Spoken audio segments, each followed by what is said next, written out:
Well, Keith, good evening. We want to show you what's going on here. You can see the construction or the dump trucks that are here. They've been out here for several hours now as an excavator is removing the last of the house that was at 305 Howard Avenue.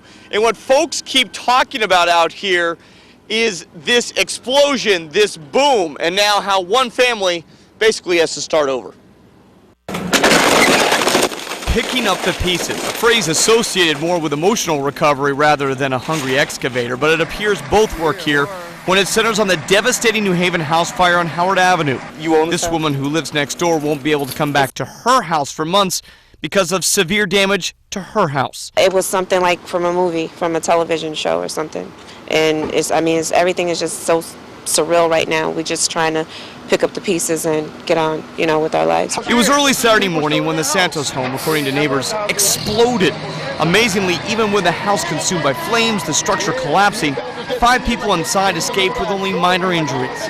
The back was still standing a little bit and the whole house was on fire and the kids were standing in the midst of the rubble screaming for help.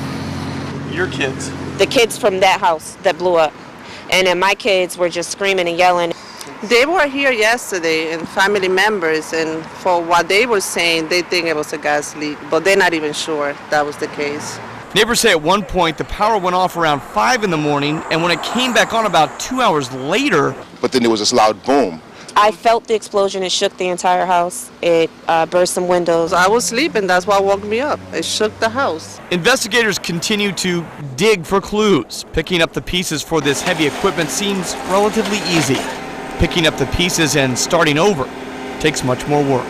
Take it one day at a time.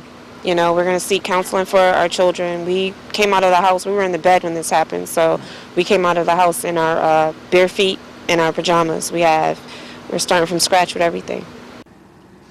And that woman who lives just to the left of the house now that is lost, she can't get back into her house for at least another 4 to 6 months. As for the Santos family that was in the house that we're told exploded, they're staying at a hotel in West Haven and right now just trying to figure out what to do next. We're live in New Haven. Jamie Muro, News 8.